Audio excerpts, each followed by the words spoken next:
Hello, everybody. My name is Tara McCarthy, and I'm the CEO of Board BIA. And it's a great pleasure to welcome you to the Great Agri-Food Debate 2022. This is a fantastic occasion where students of food and agriculture from third level colleges across Ireland and the UK are gathering virtually for the 7th annual Great Agri-Food Debate.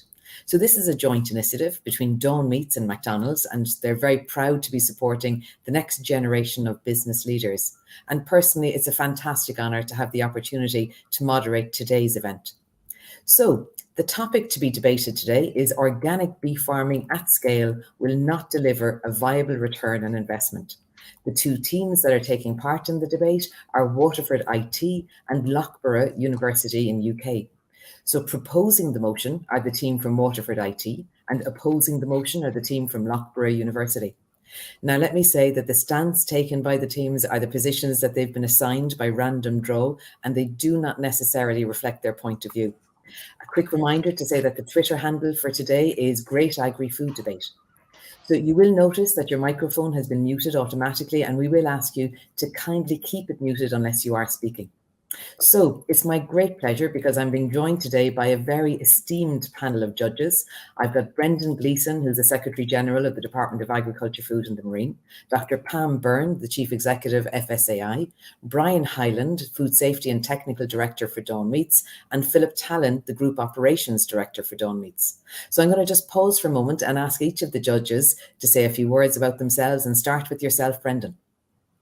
Thanks, Tara. Morning, everybody. So, as Tara said, my name is Brendan Gleeson. I'm the Secretary General of the Department of Agriculture, Food and the Marine. I've been a judge at this event over the last several years, and it's one of the most enjoyable things I do every year. It's coming now at a time when there's a lot of other things going on, and so it's a pleasure to kind of take a couple of hours out and listen to the next generation, what they have to say about a very important topic. And it's a timely topic, I think, because we have a CAP strategic plan in Brussels at the moment being evaluated by the Commission, and we've increased the funding for organics fivefold. So it'll be very interesting to hear what people have to say about this particular topic. So listen, good luck to everybody. I'm looking forward to hearing the debate, which is always of extraordinarily high quality. So good luck to everybody. Thanks, Tara. Thank you, Brendan. Over to you, Pam. Good morning, everybody. It is such a pleasure for me to be part of the judging panel today, as Brendan has been part of this for the last number of years. I've also been a judge at the Great Agri-Food Debate. It's a fantastic initiative. It's a great opportunity for us and for me as the CEO of the Food Safety Authority of Ireland to hear the different perspectives and understand a little bit more about some of the challenges and the opportunities in relation to the topic today. The FSAI is an organisation with responsibility for ensuring that businesses comply with the law, and there is a very strong legal framework in place for the organic sector.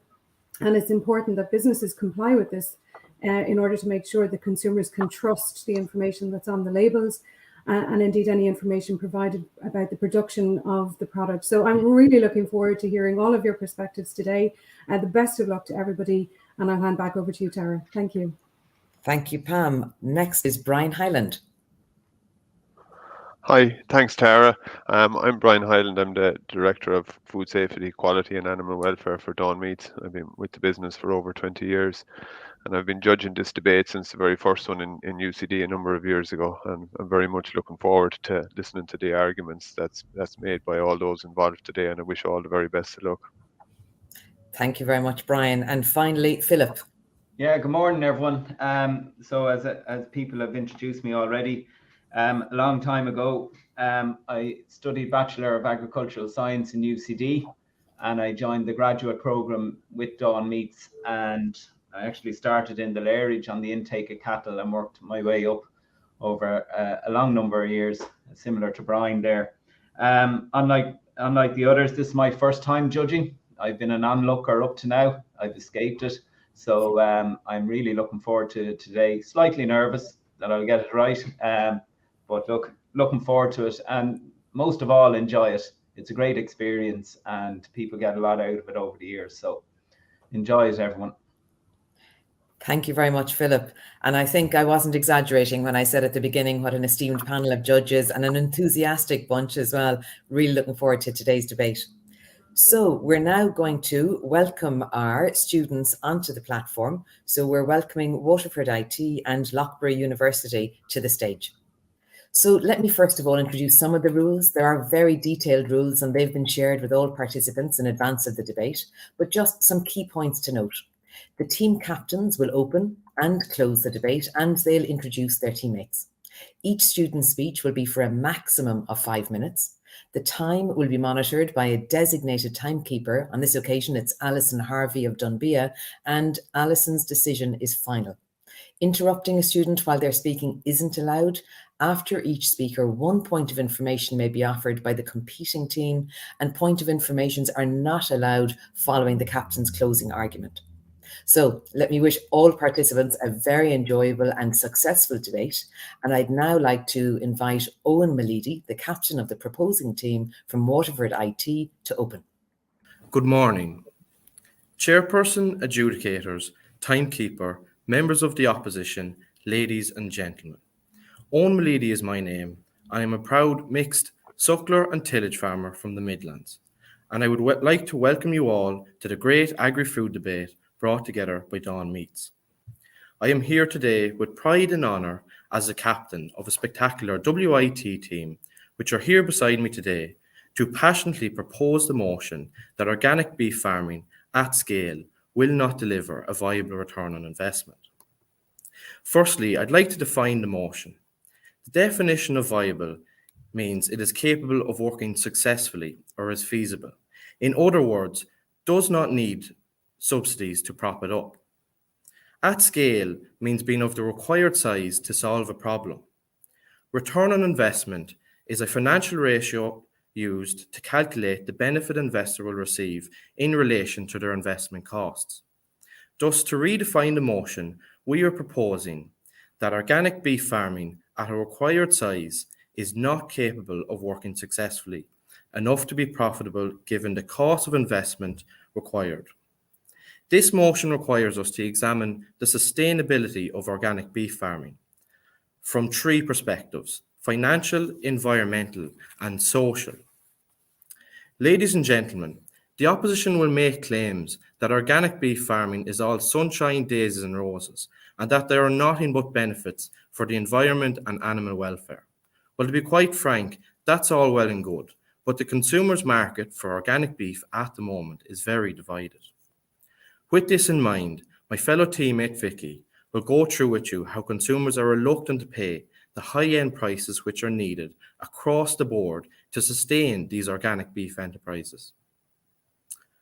With the stigma around entering into organic beef farming, Jake will tell us how there are many social problems and too much red tape involved around entering into an organic beef enterprise, where policymakers in Europe do not understand and take into consideration the issues on the ground and within the local community.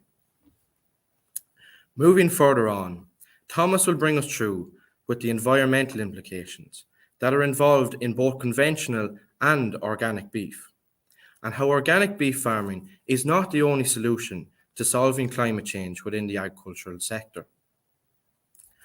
Other alternative methods, such as regenerative agriculture, have shown to be just as viable while also not compromising on production, and should be taken into better consideration than entering into an organic beef enterprise. And from revising the new Common Agricultural Policy, this is the way Europe are setting out and steering farmers towards. The European Commission had a 6-step outline on their criteria on what was needed to be deemed organic. One of these steps outlined that local knowledge and resources are needed. I simply want to put to the opposition, how do you suggest we fatten animals to a sufficient standard when the climate for growing organic grain in Ireland has led to significant problems due to disease pressures leading to crop failures for the likes of organic wheat and barley? Therefore, our only alternative is being imported organic grain. Just touching on the scale of organic farming. At the moment, Europe are setting out to have a quarter of its landmass to be farmed organically by 2030, and for Ireland to reach a target of 350,000 hectares. To be quite realistic, these targets are heavily ambitious and relate more to organic dairy, tillage, and horticultural farmers. There is a vast difference between the European policymakers and their ideologically driven targets on the one side and the harsh realities of being a beef farmer on the other.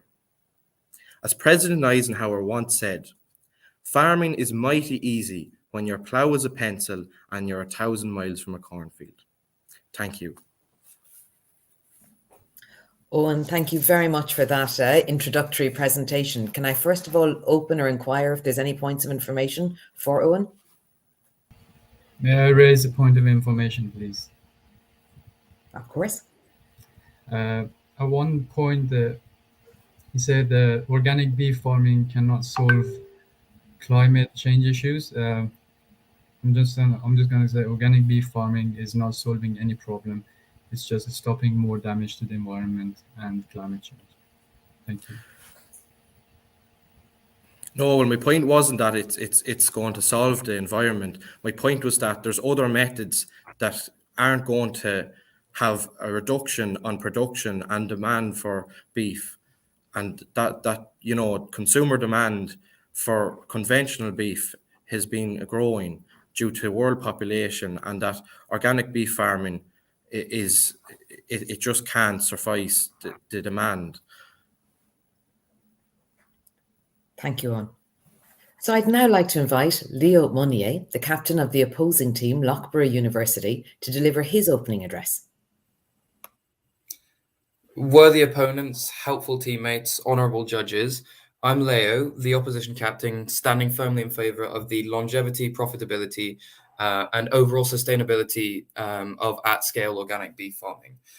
I'd like to first define a couple of things that I didn't think were touched on with regards to organic, meaning something that's not using artificial chemicals in the growing of plants and animals for food and other products. So that includes no antibiotic abuse, no growth hormone, no harmful drugs. And I'd also like to emphasize that when we're discussing organic beef farming as having a viable return on investment, that's multifaceted. So that practice shows return not only fiscally, but in a social and ethical aspect as well. So the profit aspect remains only one side of the dice on a procedure with a potential for great change in a larger, greater societal context. I'd also like to correct something about the definition of viable. So it was defined as being capable of working successfully. I don't think that just means that the subsidies aren't actually a part of it, or that bonuses aren't being a part of it, as the right honourable gentleman mentioned. But in fact, we should view the fact that there are subsidies within organic beef farming as a facet of the fact that inorganic beef farming is so unethical that we've actually needed to do this so that we have a disincentive for it. But I'd like to introduce my team before getting into any of that.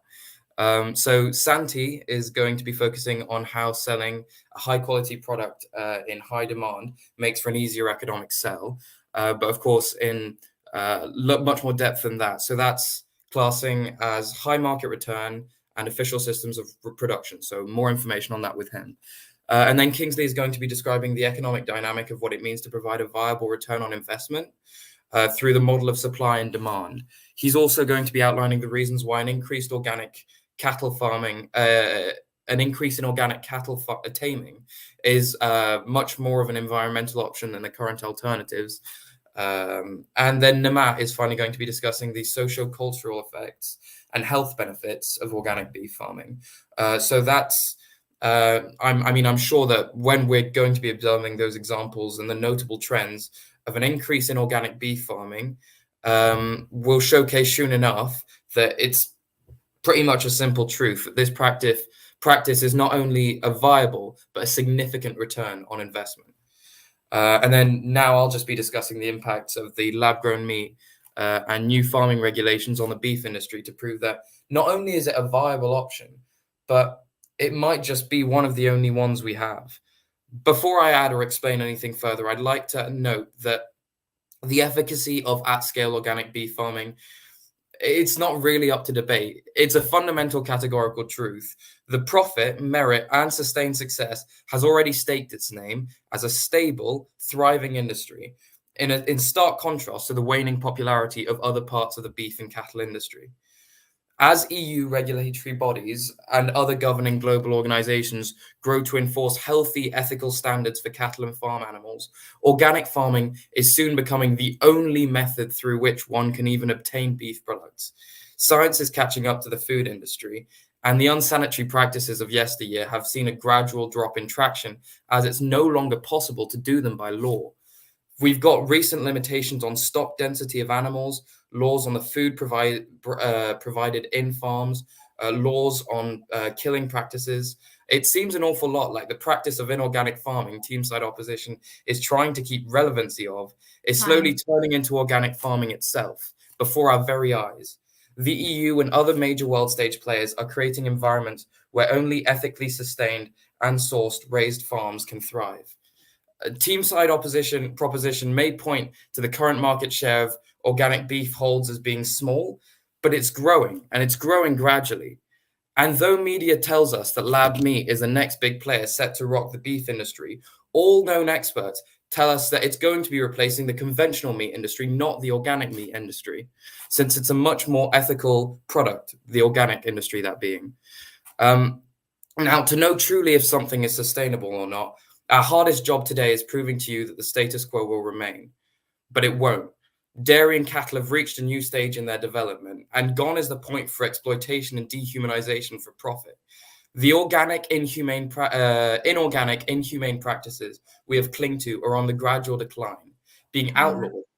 Now, if we want to exist, not only do we want that, but we want to coexist, and organic farming provides that much better.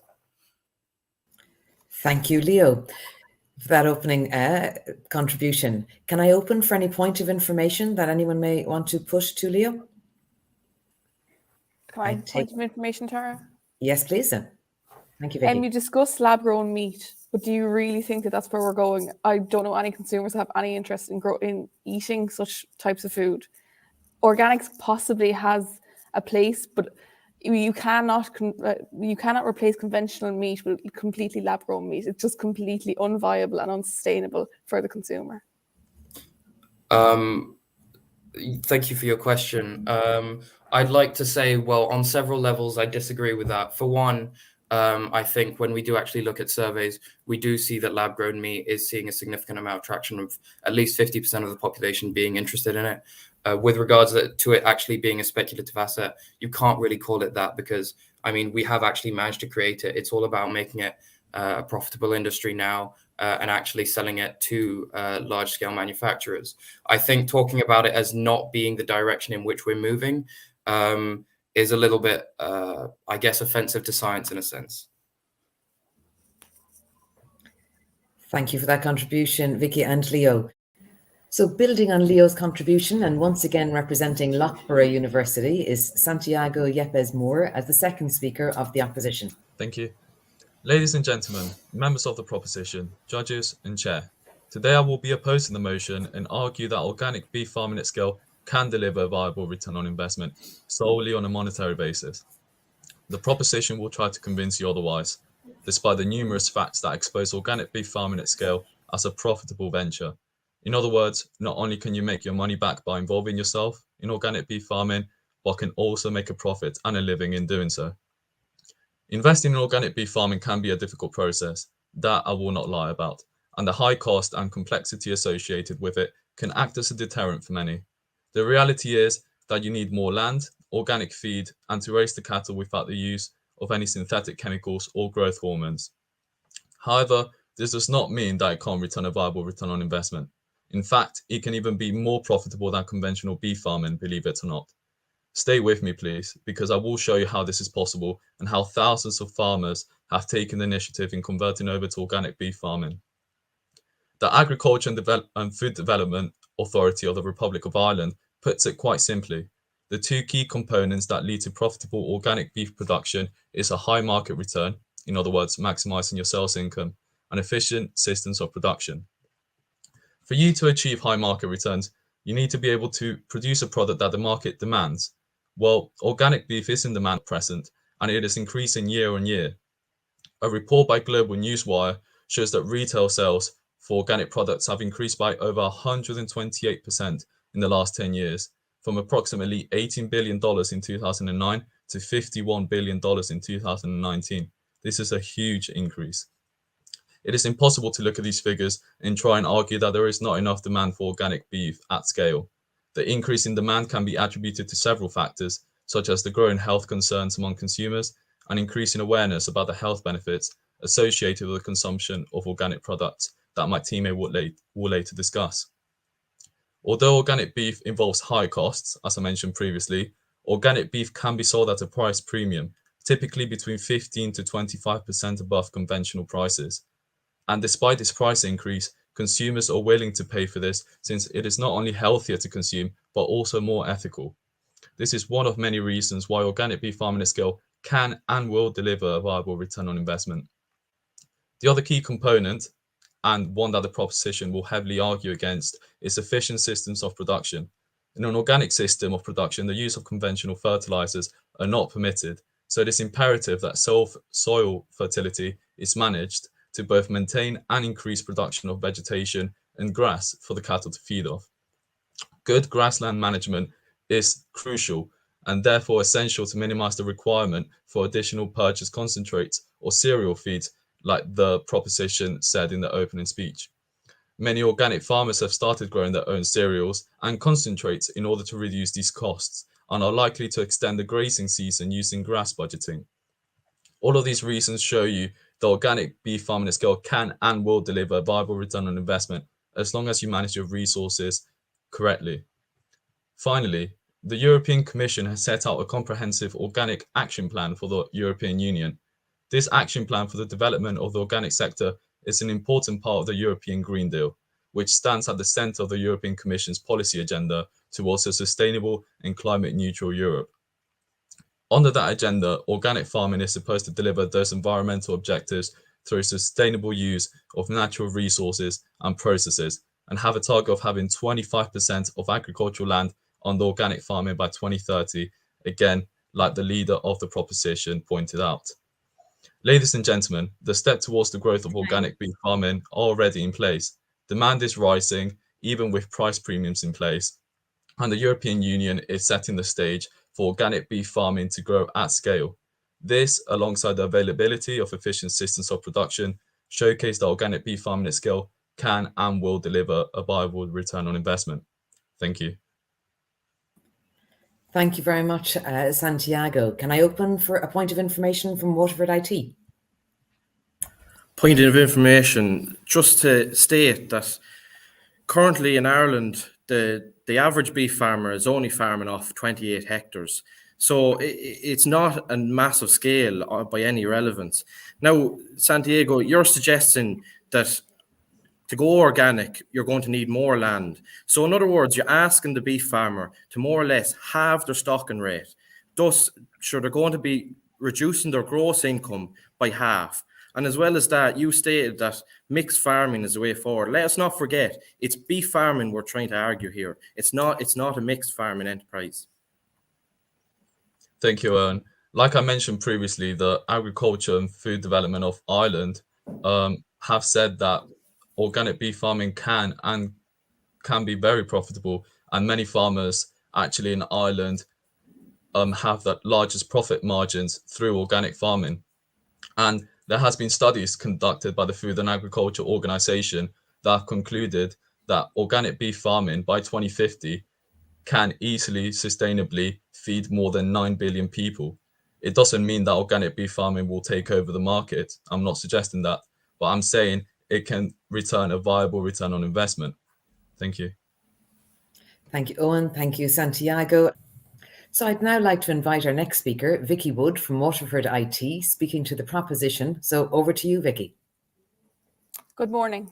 My name is Vicky Woods, and I am honoured to be here to represent the WIT team and second the motion that organic beef farming at scale will not deliver a viable return on investment.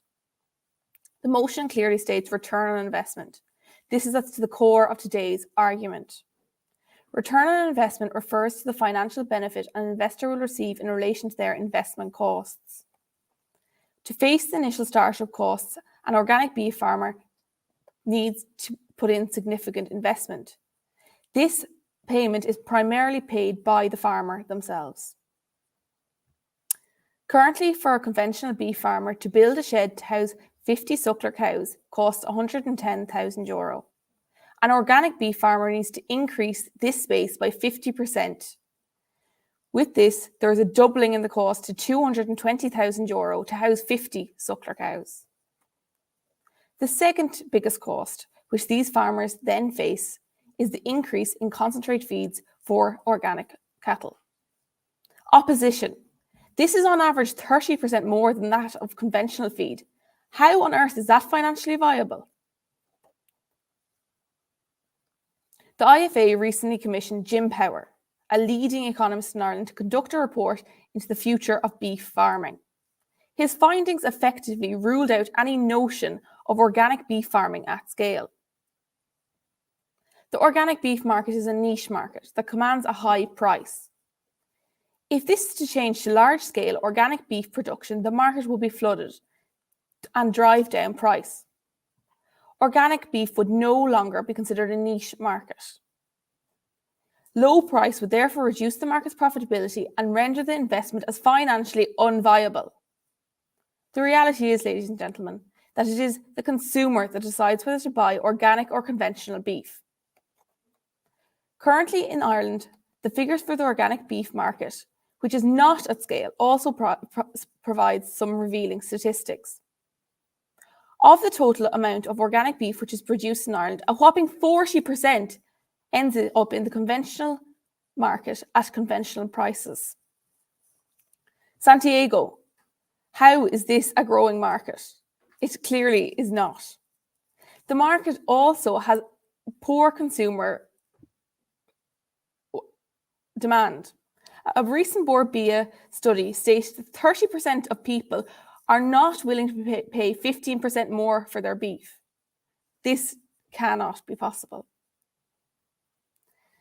For this poor market, the current crop of organic beef farmers who are not at scale cannot find a consumer to buy their organic beef at a high premium price. We have established that the market is uncertain and there is resistance from consumers to purchase this premium good. How can we encourage farmers into such a system when there is no stability in the market and therefore no stability in return on investment? In an interview with the Irish Farmers Journal, the chair of the organics from the Irish Cattle and Sheep Association said, "How can you advise farmers to switch into such a system and incur additional costs without having the necessary markets in place?" I'm unsure about you, but I have seriously noticed an increase in the cost of groceries and other necessities. The entire world is experiencing an incredibly high rate of inflation. With this in mind, how do you expect for the consumer to pay even more for an organic food or meat? People simply cannot afford to do this. We need to remember that meat is not and should not be seen as a luxury good. A quality meat should be available to all consumers and not just the affluent members of society. Ladies and gentlemen, I feel it is much more important to invest into the future of the agricultural sector as a whole and not send money down a rabbit hole of organic beef farming. Yes, we are all aware of the environmental constraints which the agri-food sector is facing. Should we not focus on fixing the already existing problems? Should we not invest into educating our farmers on alternative means within the current beef system?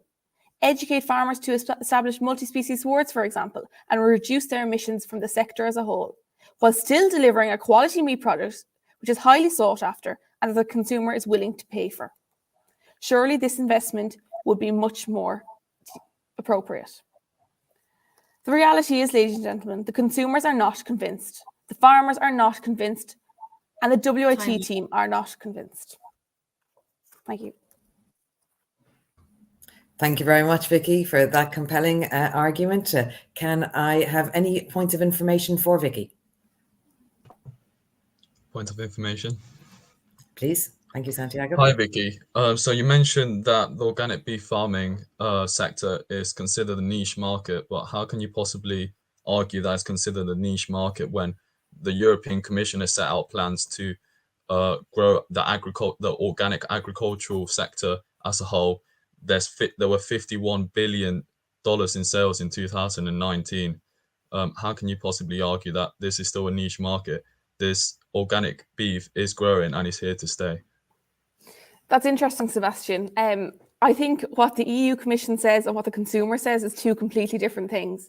And at the end of the day, it's the consumer who supports the farmers financially. And the EU can deem this, that, and the other. But if the consumer does not want to buy the product and does not want to pay the additional cost, there's no market there for it. It's completely irrelevant. Thank you, Santiago. Thank you, Vicky, for that. I'd now like to move back to Loughborough University and Kingsley Oke Emuk Peru as our third speaker for the opposition. Kingsley. Ladies, gentlemen, members of the proposition, judges and chair, it is evident that over the long term, organic beef farming at scale will deliver a viable return on investment. This is evidenced by the great gap between demand and supply in various countries. Contrary to what the proposition has been saying, according to Agri, one of the world's leading agricultural software companies, there is 4 times as much organic food demand for organic food in the US than there is organic cropland to make it.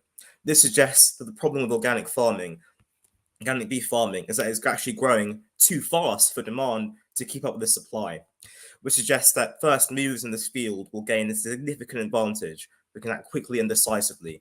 To get that return on investment.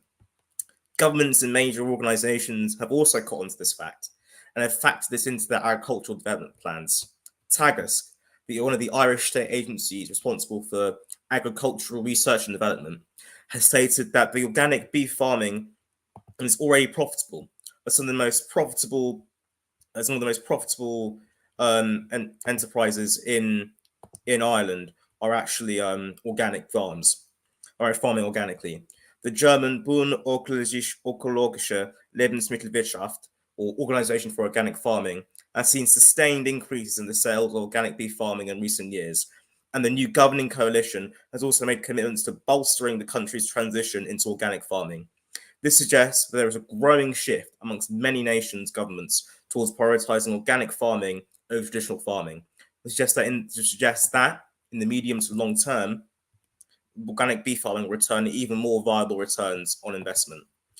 A return on investment can also mean the investor having to put in less money to get that return. In many countries, some of the leading investors in agriculture are our local, national, and international government agencies. The European Union spends almost 40% of its budget on agricultural subsidies. Dr. J. Alfredo Escribano, a foremost expert in this field, has pointed out how such a profitable industry will be amazing for the eternal rural development issue and farms decreasing profitability. This means that organic beef farming at scale will deliver a viable return on investment, as governments will have to invest less money on subsidies, as the farms will be more profitable by themselves. Organic beef farming at scale will also deliver a return on investment, because it also means that governments can spend less money trying to offset their carbon emissions. According to the UN, 14% of all man-made greenhouse gases come from livestock, and the lion's share of those emissions come from cattle farming. A life cycle assessment by White Oak Pastures, a Georgia-based organic farm, found that their 3,200-acre farm saw enough carbon in its grasses to offset not only all the methane gases from its organic grass-fed cattle, but also much of the farm's total emissions. The UN estimates that the cost of climate change will be as high as $300 billion per year by 2030 and $500 billion per year by 2050. Therefore, by investing now in organic beef farming at scale, governments, when they're principal investors in agriculture, can get a viable return on investment. They can spend less money in the future on offsetting their carbon emissions. Ladies and gentlemen, the growth and potential for organic beef farming is growing. And in some places, it is already here. If you want a sustainable planet, then switching to sustainable products is the way to go. Switching to organic beef farming is the future. Governments know it, companies know it, and I think we all know it. Thank you very much, Kingsley of Loughborough University, and let me correct my previous pronunciation of that.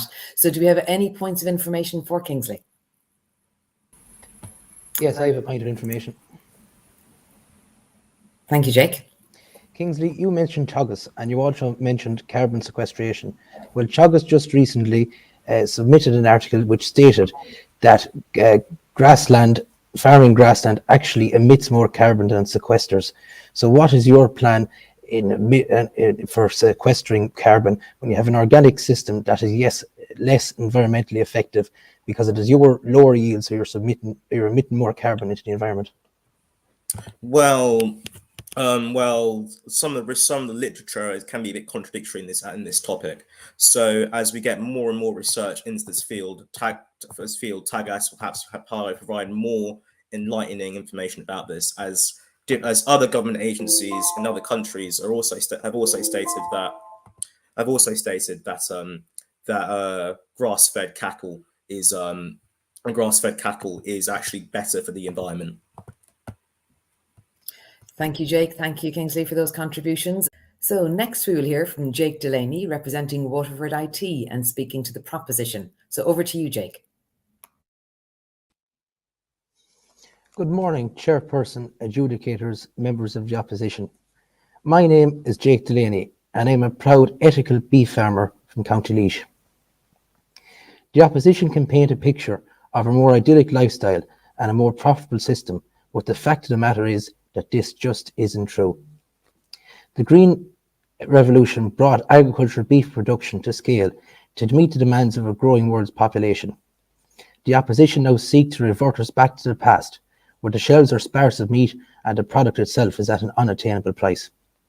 One must only look to Sri Lanka, where they converted their farming system to 100% organic. This imprudent action resulted in a major food shortage due to the lower production targets met with a resulting economic crisis. Maybe this doesn't concern you, members of the opposition, but I certainly don't want such a crisis to occur in this or any country. Farmers who convert to certified organic products also must face the problem of risk management during their 2-year transitional period. During these 2 years before their certification, farms must be managed organically, but farmers cannot sell their products at the higher prices of certified organic foods. This is a challenging period, which yields usually decrease and farmers need to invest time and money to get through it. Also during the transition, farmers are learning a completely different way of farming with an entirely different production and grassland management system. The average age of beef farmers in Ireland now stands at 58. And as the age-old saying goes, you can't teach an old dog new tricks. So how does the opposition expect farmers in this age bracket to simply turn around and make significant financial investments and sacrifice years of viable income in turn to turn into a sector where the markets are underdeveloped and they meet red tape and bureaucracy at every step? The American Journal of Agriculture published a paper that stated that price premiums associated with organic niche markets and family farms are at risk when large-scale organic producers or processors enter the market. The opposition here today will make claims of a more idyllic world where large-scale beef production can coexist with high product premiums. This is a fairy tale, and beef farmers will be left carrying the can. Over the last several decades, policymakers and stakeholders in the European Union have vaguely tried increasing the adaptation of organic farming with the overall objective of its sustainable development. However, the growth of the organic sector has come with many challenges that jeopardize its sustainability and profitability, impacting on the social viability of our farms. They have created an ideologically driven and unproductive farming system which will have little relevance in the future with an ever-growing world's population. After all, we can't eat grass. The opposition have told you that the UK is now the 5th largest producer of certified organic produce, and this is set to increase. They are being disingenuous here today. Yet the much vaunted success of organic farming hides a more complex dynamic in which there has been a growing number and the turnover of organic farmers and a halt to the rate at which farmland is being converted to organic production. Even organic farmers don't want more organic farmers.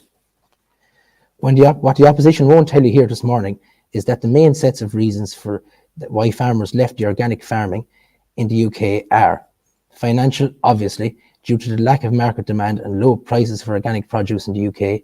Secondly, negative experiences of the certification and inspection process, along with fees associated with certification. And thirdly, their distance to certified organic abattoirs, which bears similar to Ireland, with Ireland only having one registered organic processor. Many farm businesses fail to achieve a sustainable financial position through organic production, after being unable to find a market for their organic produce and being unable to find premium prices sufficient to make the organic system viable. Such an unviable system would wreak havoc on rural Ireland and the rural economy, resulting in a brain drain from these rural areas. The opposition might not know much about fielding a local junior B team in Loughborough, but the loss of our rural economy and youth as a consequence due to the unviable organic farming beef system would surely leave us a few men down. Thank you. Thank you, Jake. Do we have any points of information for Jake from Loughborough University? Yeah, point of information. Are you aware that in the Sri Lanka case that actually I had a look at this recently, that the reason that they banned conventional farming for one was because of the aggressive effects of chemical crop fertilizer, and that for two, the reason that the economy tanked was actually because of the lack of tourism in a very economically dependent country on tourism because of the COVID pandemic. So therefore, the actual move to organic farming entirely hasn't actually been proved at all to be a cause of any sort of economic tightening. I'm glad that you brought that up, Leo. As you saw in Sri Lanka, those farmers were untrained and were not able to sufficiently turn to organic farming. They didn't have the knowledge. And that's one of the main points which I pointed out there. Farmers need to be educated on this system. You can't just push farmers into a system where they know nothing. Thank you very much, Jake. Thank you very much, Leo, for that point of information. From Loughborough University, Nemat Alizada, and he's again speaking to the opposition. So over to you, Nemat. Thank you. Ladies and gentlemen, members of proposition, judges and chair, my name is Nemat, and today my team and I are opposing the motion. I'm going to talk about socio-cultural effects of organic beef farming. In September 2015, heads of state and government, senior UN officials and representatives of civil society gathered and adopted the Sustainable Development Goals, or SDGs. The 2030 Agenda for Sustainable Development, adopted by all United Nations members states in 2015, provides a shared blueprint for peace and prosperity for people and the planet. Now and into the future, at this heart are the goals SDGs, which are an urgent call for action by all countries in the global partnership. They recognize that ending poverty and other deprivation must go hand in hand with strategies that improve health and education, reduce inequalities, and spur economic growth, all while tackling climate change and working to preserve our oceans and forests. Organic beef farming completely supports these goals, as I explained to you. A sustainable food system is comprised of three different but intersecting pillars: social responsibility, economic viability, and environmental stewardship. A true sustainability is a balance of these three aspects. The essential aim of sustainable organic meat farming is to produce meat in the most efficient way, whilst minimizing the negative environmental impacts throughout production and the entire supply chain. On the other hand, food production needs to be profitable. Otherwise, farmers and producers would go out of business. Now, I'm going to give you some different interpretation of sustainability. The sustainable land usage, it will protect the diversity of our native plants and animals while meeting the needs of the farm and its production system. Livestock grazing is not only harmless to the land, but also it is necessary for plant growth, soil refreshment, and natural fertilization of plants, which turn the minerals into high-quality milk and meat. Sustainable crops aims to avoid damaging or wasting natural resources. Sustainability related to animal welfare. Sustainable food is produced without hazardous pesticides and chemicals and non-essential antibiotics or growth hormones. Sustainable farmers protect the animals' health and well-being. No animals is confined or caged or restricted. This ensures that animals are treated and cared with respect. Also, sustainable food brands pay workers a living wage alongside safe, hygienic, and fair working conditions. They support local and regional economies and offer jobs and build stronger communities. Now we're going to have a look on some studies regarding organic beef farming. There's a study in Japan. They assessed the environmental impacts of grass-fed beef production at Yakuma farm before and after the introduction of organic management. The impact on global warming associated with the organic and conventional system was much lower than non-organic system. Generally, the exclusion of feed transportation system reduced the environmental impacts. Also, the use of chemical fertilizer increased the global warming related impacts in the non-organic system. Another study in Canada says that there are some evidence showing that when the community has many sustainable organic producers, there are positive shifts in community economic development and social interaction. The reason is the need to hire more labor, the increased demand for local goods and services, and the greater commitment to participation in civic institutions. And the last one, social cultural effects of beef farming in Vietnam. It indicates that domestic beef supply increased from 2006 to 2012 at the average of 10.67% annually. It proves that agricultural development in developing countries is fundamental in reducing poverty, reducing income disparities, providing food security, and delivering environmental services. Thank you. Thank you very much, Nimesh, for a lot of detail shared with us there. So do we have any points of information for Nimesh from Waterford IT? Point of information. Yes, Vicky?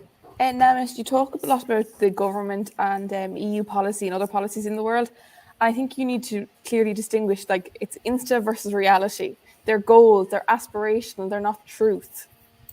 Organic is growing, yes, but the growth within these policies are all relevant to the dairy or horticulture or tillage sector. The government, the EU, and the rest of policymakers do not want growth within the sector as a whole, never mind organics.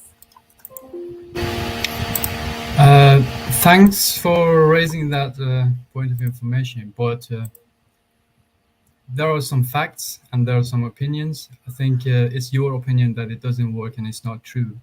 But the fact says that it's been 7 years that the UNESCO is working on it, and they've got many projects, events, and publications regarding to that. And it's been successful, and they're going to continue it for the next 8 years, and they're going to extend it possibly for the next, 10, 15 years. Thank you. Thank you, Vicky. Thank you, Nimesh, for that extra clarification. So next we'll hear from Thomas Banville, representing Waterford IT and speaking to the proposition. Over to you, Thomas. Good morning, ladies, gentlemen, adjudicators, and members of the opposition. My name is Thomas Banville, and I'm speaking here today to examine the environmental downfalls and so-called saving graces of organic beef farming, to which this easily fooled members of the opposition have fallen victim to themselves. I just firstly want to say to Leo that I am a beef farmer, and like all EU beef farmers, I do not use growth hormones, as is prohibited in Europe. And to say that we are unethical is rather insulting. We don't use cages. Our animals are grass-fed for three quarters of the year. The market of organic products began with the message that organic is a healthier and more nutritious option. However, when this was disproven in scientific papers from Harvard University and the American Academy of Pediatrics, the focus of the marketing message shifted towards the environment, and the consumer was led to believe that this organic beef farming system was better for the environment. However, the opposition clearly haven't seen that a number of studies have disproved this notion. In a study carried out at the Royal Agricultural University in England, they found that organic beef production produced more methane than conventional beef production. This is due to the extended time required to bring the animals to slaughter and subsequently the increased forage intake. This reduced efficiency is simply not viable. The global demand for food is going to increase anywhere between 60 to 98% by 2050, and you believe organic beef is going to solve this issue. One study states, and I quote, "The widespread adoption of organic farming practices will lead to net increases in greenhouse gas emissions as a result of lower crop and livestock yields. The study goes on to suggest that while the local environment may benefit, the overall decrease in production leads to more land needed elsewhere to make up for this downfall of organic beef production. And the changes in land use create greater greenhouse gas emissions. You spoke of reduced emissions from organic beef production, Namat. However, I want to introduce you to the findings of Dr. Bratti of the University of Perugia and how they found that the conventional beef system produced less emissions than organic. In their study, they found the organic beef system produced 24.5 kilograms of CO2 equivalent per kg of live weight, while the conventional system produced just 18 kilograms of CO2 equivalent per live weight. That's a difference of 6 kilos equivalent per just 1 kg of beef. I'm not sure about you, members of the opposition, but here in the EU, we're trying to reduce our emissions by 2030. Now, correct me if I'm wrong, but does this completely not contradict your environmental saving races? Then, Kingsley, you spoke of how organic beef production at scale can maintain supply of beef. This is ludicrous. According to the IFA in 2021, to be eligible as an organic beef farmer, you need a minimum stock rate of just 0.5 livestock units per hectare. That's one suckler cow for every 2 hectares of land. Come on, lads. Please be realistic here, like. This encourages farmers to go far too extensive, passing the buck to other areas of land to compensate for this drop in production. One such area is Brazil. Now, we all know Brazil and how they're depleting the equivalent of 1.5 soccer pitches per minute. However, do members of the opposition actually realise what this means? 75% of deforestation in Brazil is for the conversion of land to beef production. This amounts to 525 million tonnes of CO2 being emitted into the atmosphere. This abomination is to allow Brazil to produce a large portion of beef for the European market as agreed under the Mercosur deal. At the very same time that EU agreed to import this beef, they set ambitious targets of 25% of agricultural land in Europe to be converted to organic farming. Surely, looking at these figures, you cannot say this is good for the environment. The opposition are happy to promote this greedy, short-sighted avenue of organic beef production at scale and export their environmental impact to other countries. Fossil fuel costs alone in transporting beef to South America due to organic beef production being at scale in Europe will ultimately destroy the environment as a whole. Ladies and gentlemen, how can we save the environment if there's no environment left to save? Thank you. Thank you very much for that, Thomas. And do we have any points of information for Thomas from Loughborough University? Points of information. Thank you. Hi, Thomas. How can you possibly make the argument that the EU is trying to decrease their emissions and also couple that with the fact that organic beef production cannot be sustainable when the European Commission have set out plans, like we have mentioned previously, that organic beef production and the organic sector in general is a key contribution to their agenda to lower their emissions. So how can you possibly make that argument? It's set out in the CAP 2030 to reduce emissions. Okay, thank you, Santiago. Thank you, Thomas. And so our final speaker from Loughborough University, team captain Leo Monnier, who will make his closing address opposing the motion that organic beef farming at scale will not deliver a viable return on investment. So over to you, Leo. Hi all. I'd first like to begin by thanking our opposition for their efforts and thorough research. As the debate has progressed, questions posed by team-side propositions are seemingly passed upable by simple examples of successful beef industry.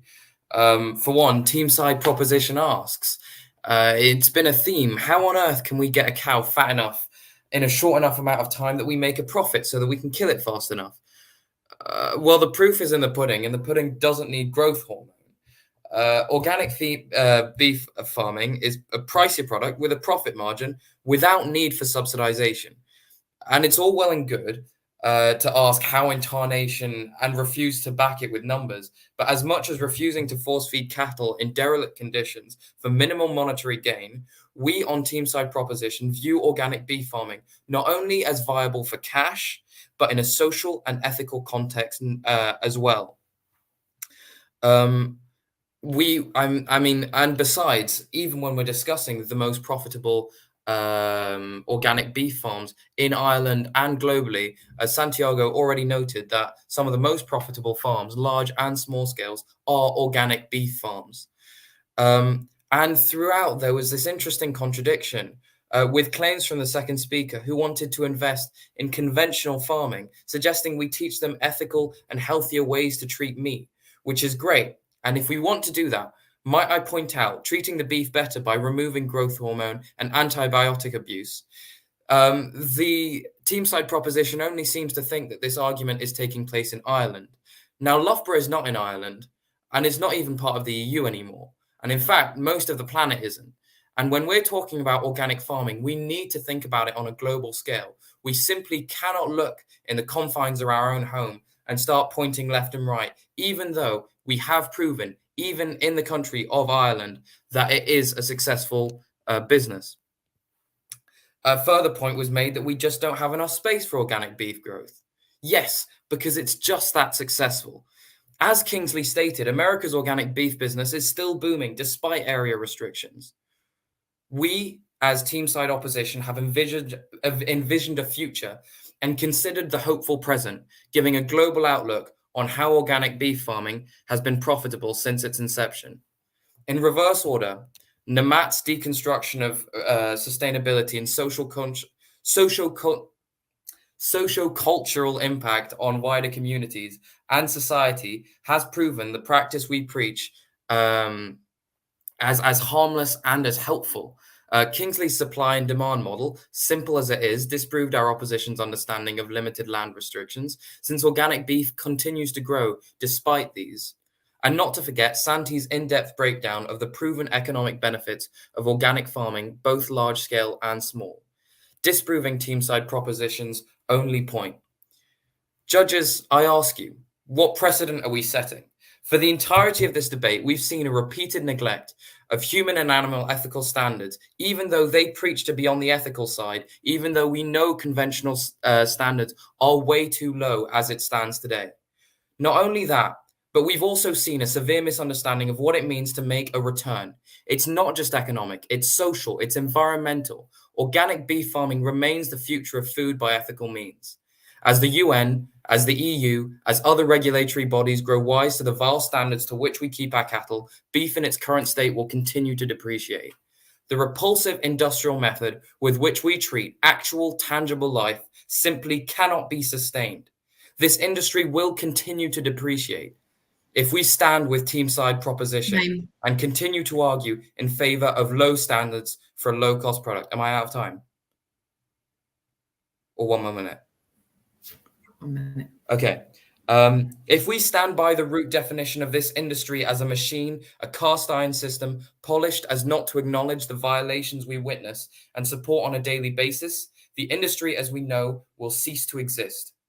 We're already bearing witness to tariffs on bad faith goods, such as that conventional industry.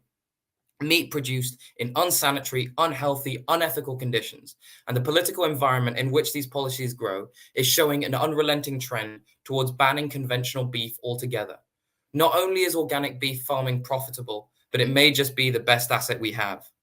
Team-side proposition has baselessly outlined our carefully sourced in-depth studies as speculative, if not outright false, with no hint of significant empirical backing from the scientific consensus. Clinging on to business as usual doesn't avert a crisis. It eggs it on. And the only way the market available, post-lab grown meat and post-restriction is the humanitarian option. Thank you. Thank you very much, Leo. And now we'll go directly to Owen Malidi, Proposition Team Captain from WIT, for his closing remarks on the subject of organic beef farming at scale will not deliver a viable return on investment. So Owen, over to you. Chairperson, adjudicators, timekeeper, ladies and gentlemen. As expected, the opposition have told you a fairy tale story, although my teammates have clearly debunked the notion of organic farming at scale being viable. The opposition's only leg to stand on was due to points on the environment and health benefits. This alone, ladies and gentlemen, does clearly not deliver a viable return on investment. And to make claims that subsidies are included in the viability and running of a business is absolute madness. I'm absolutely insulted by these claims, and it just shows how poorly they have a real grasp on reality. To simply put it, the bank aren't going to give me loan approval in the morning for being an armchair farmer, having subsidies coming into my account. Goals and ambitions set out by government bodies sound very well in the halls of politics, and that's all well and good. But we're talking here on boots on the ground and within the farming community. We've seen in Sri Lanka how much of a failure it has had on its economy and its population, and to say that it was self-inflicted. There's one thing for sure, I definitely do not want to see any sort of food shortages in my time, both at home or in any other country. We were raised on conventional, grass-fed Irish beef with no hormones, and it was marketed by Bord Bia as one of the best beef products that could be gotten around the globe. If organic beef farming was such a craze and was so sought after, they'd absolutely be chomping at the bit to get organic beef processed out of this country and onto the shelves of supermarkets. But ladies and gentlemen, this simply isn't the case. Because as shown by studies carried out by Bord Bia and other huge market players within the food industry, organic beef is not a sought after product. It is a niche product for a number of people who desire and can afford it. When you walk into McDonald's and you go to order a Big Mac burger, you see one of two options. Succulent beef that has been bred on family farms with pride, and the other option, a vegan burger. I don't see any organic option, do you? The opposition made claims that Europe and subsidies are just going to prop us up, and to be quite frank, this is really the backbone of their argument. Ladies and gentlemen, there's a reason why the consumers do not want to pay the extra money for organic beef. They cannot justify the price, and I don't blame them. When you have a cheaper quality option, conventional beef, with a quality mark, let us not forget that Bord Bia stamp represents quality assurance. Kingsley, to say that animals can be finished off of grass alone is absolute madness. What you're suggesting is to extend the finishing period for these animals, causing a greater burden on the environment due to added time, land, and water, which are all very highly valued resources, needed to produce a product that has no health benefit, albeit it have a green label on it. And let's face it, it's probably the only thing green. Due to recent inflation over the last number of years, the price of everything has done nothing but risen. What consumers will do and what consumers will say are two very different things. They might say they prefer the organic option, but they won't follow through and pay the premium price for it. Let us not forget, if consumers are not paying for the price hike on the shelves and in the supermarkets, they're paying it through the taxes that have been taken off of everybody's income to prop up these massive budgets in order to aid organic farmers. To simply put it, it's just robbing Peter to pay Paul. I'd like to say thank you, ladies and gentlemen, and I urge you to please uphold the motion that organic beef farming at scale will not deliver a viable return on investment. Thank you for that, Owen. As you all know, the winners will be announced on the 11th of March after all the debates have been streamed online, and the winning teams will be those with the highest combined scores, and there will be a Best Speaker award for each of the debates.